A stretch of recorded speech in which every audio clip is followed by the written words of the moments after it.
Good morning, everybody. My name is Michael Bloemsma. I'm the one that's been sending you all the emails. I'm the program administrator for the STEM technology integration and for this initiative. And I want to get us started because we're already a little behind and we have lots of fun stuff going on today. So while I'm doing some introductions and things on your tables, we're trying to model kind of how we would do this if we were in a classroom. So we already put the iPads out. And what I'm going to ask is that you grab an iPad and use that iPad for the whole week. So on the back there's a number, and there's a little survey over here we want you to fill out real quick, very, very short survey. And then when you go to the Google session today, you'll actually get to see the results of that survey, which I think you'll find pretty cool. So let me just do some introductions.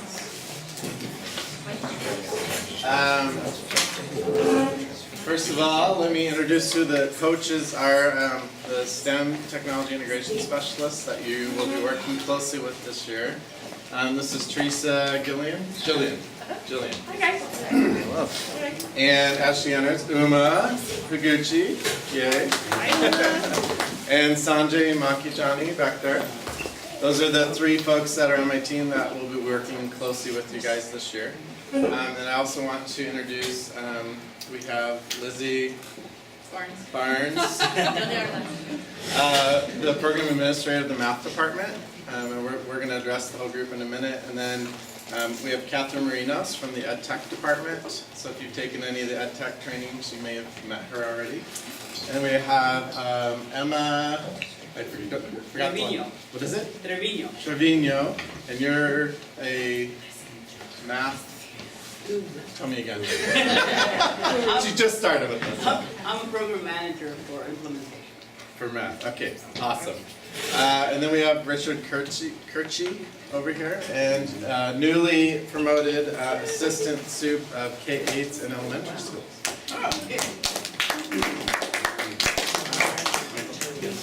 And of course, last but not least, Glenn Kenyon over here, math teacher on special assignment. Sorry, I'm a little nervous.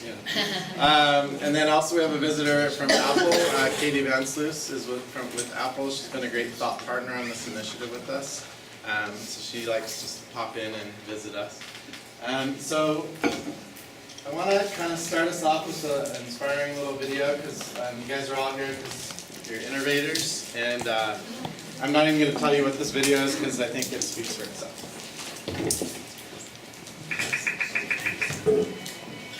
Hopefully you can hear it.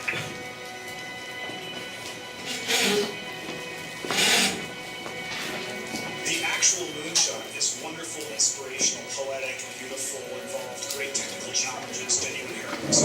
It brought the world together. But think about the Polynesian islander on the dugout canoe, deciding one day they were going to go that way. No one had ever been that way before. No one even knew if there was anything that way before.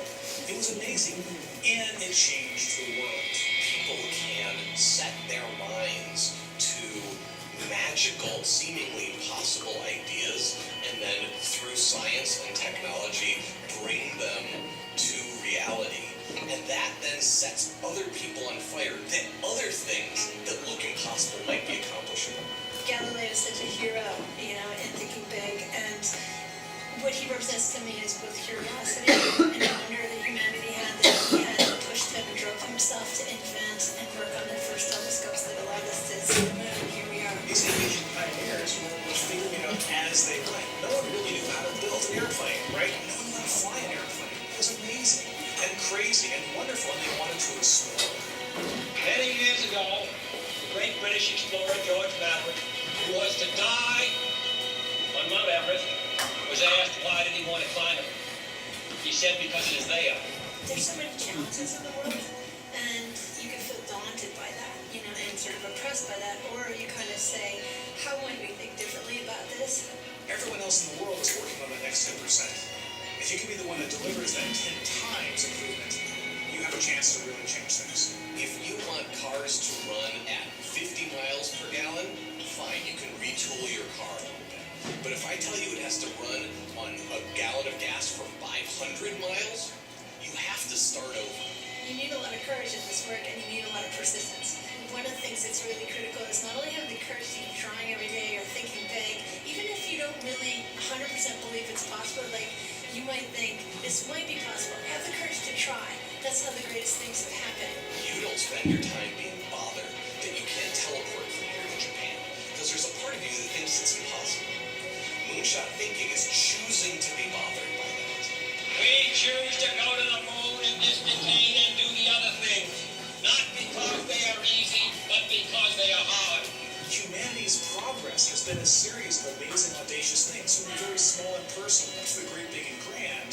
And we are a species of moonshots. And to me, that's like the really amazing poetic inspiration. I think our ambitions are a glass ceiling on what we can accomplish. When you find your passion, you're unstoppable. You make amazing things happen. It's been true through all of history. I believe in the human spirit, and I believe that there are always going to be crazy people who will get out of bed one morning and say, you know what, I think I can build a space elevator. I know school would do it. But I think that if we become afraid to take these great big risks, we stop inspiring people. We stop achieving things. And the biggest nightmare scenario is that we won't have what it takes to solve the really big challenges. When Kennedy said that we would put a man on the moon, it's about the fact that he said, we don't know how to do this yet, and we're gonna do it anyway. And that sends chills up everybody's spine. Because if that happens, what couldn't we do? So that was the X projects from Google, and they take on these huge challenges that really have no solution, kind of crazy ideas. So I wanted to inspire you that you guys are all here to take those risks and to try. So this whole week may be a little bit for you. We called it iPad Boot Camp last year because it is, you will feel kind of challenged a little bit, but take what helps and what you can use with you from this week, and what doesn't work for you is fine. You're going to get a lot of different information, a lot of different apps that you're going to learn about, and just take it in stride, and I promise by Wednesday that you'll start to feel like, okay, I'm getting the hang of this. So just based on last year, I'm just kind of framing it that don't feel like you have to take in every little thing that we're sharing with you. Take the pieces that work for you. Okay? So have the courage to try is the message from that. And so Lizzie and I were going to share with you, this started out as a separate initiative last year, and it was for science and math teachers. This year you had to be a math teacher to participate. And when I met with Lizzie and we were talking about the new math curriculum rollout, we said we were looking at the PD days for this group was like 6, and then the PD day, I'm talking about the through the year professional development, and then math teacher leaders had, and the math department had PDs, and I started getting emails from principals and teachers saying, oh, I can't do both, how am I going to do both? And so we put our heads together and we said, you know what, there's no reason we can't combine these initiatives. So with a lot of hard work from the math team and from my team, we've been able to stitch the two initiatives together. And we spent a long time going over, well, if we do this, what are our long-term goals? And so these are the combined goals for the school year. And basically to plan using the new math Common Core curriculum with technology in mind. So every teacher being asked to implement the math Common Core curriculum. And the piece from this initiative is that you leverage technology to enhance that math curriculum. Another one is to promote student discourse and reasoning with the 4 C's, which you're going to learn more about, and the standards of math practice. So to understand those theories, plan with them in mind, and understand what they look like in practice. And then last but not least, collaborate regularly with peers to build a professional learning community. So to build reflection, growing together, and leverage others' expertise. And actually one of the sessions you're going to have at the end of today is for Edmodo. And we're using Edmodo as a virtual way to continue the learning beyond this 5 days.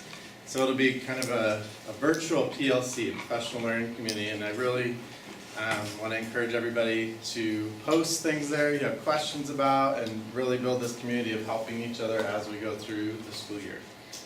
So I don't know if Lizzie or Richard, if you wanted to speak to that anymore. You can do rock, paper, scissors. Okay, 1, 2, 3, shoot. Seriously? 1, 2, 3, shoot. Uh-oh. 1, 2, 3, shoot. Uh-oh. Okay. So again, my name is Lizzie Barnes. I'm the program administrator for math based in curriculum and instruction in the STEM department with Michael and with the other STEM and math folks you just met.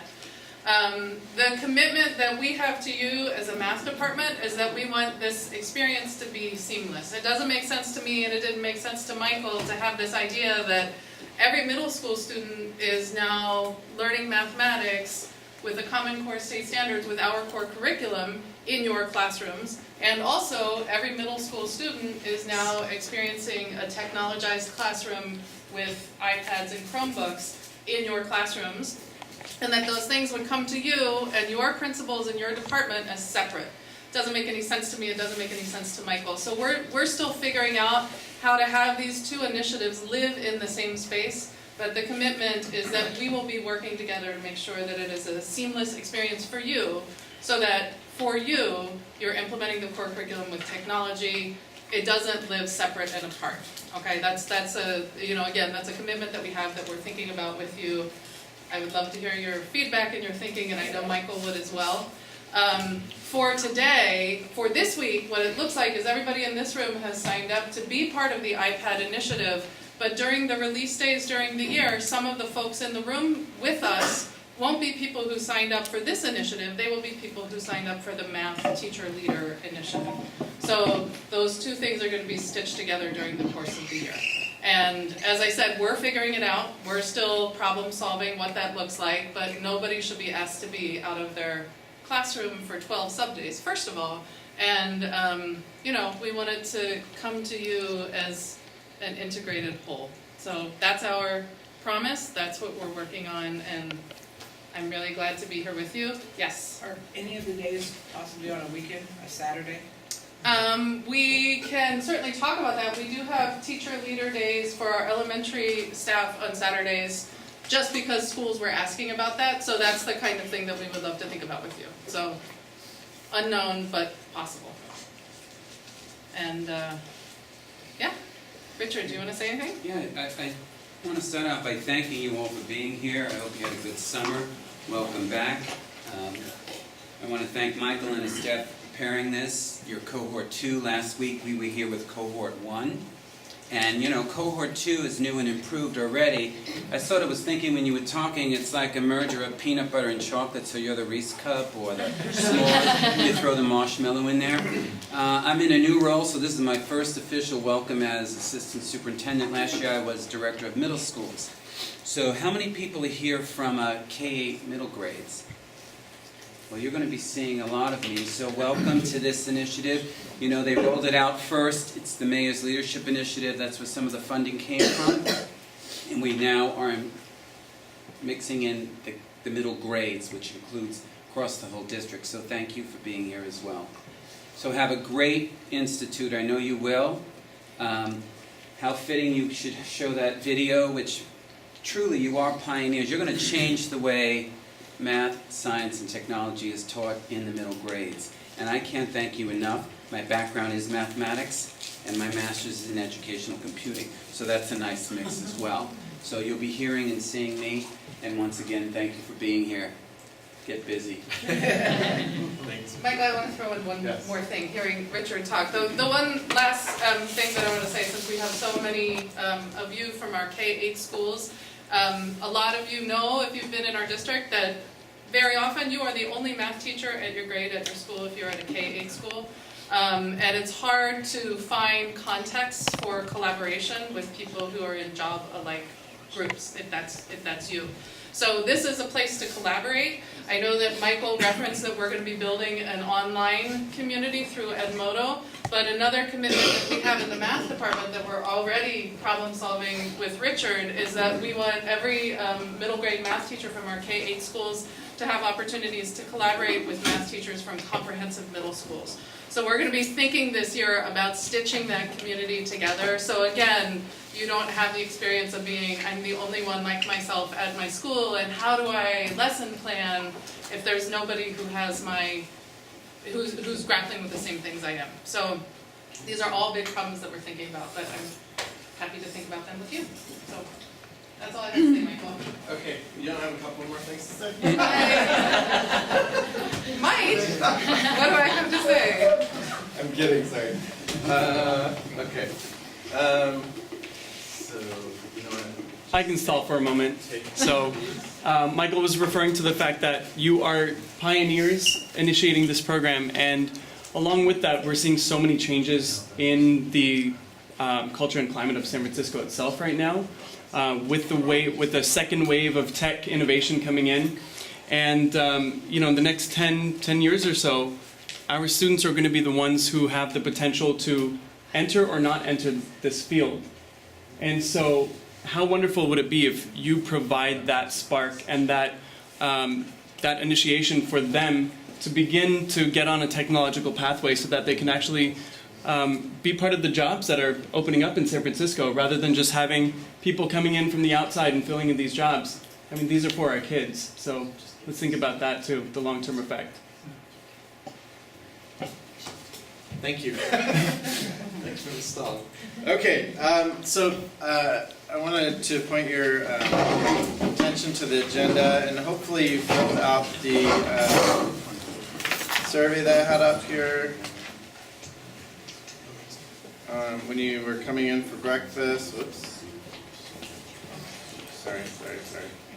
This one. How many people were able to fill that out? Okay.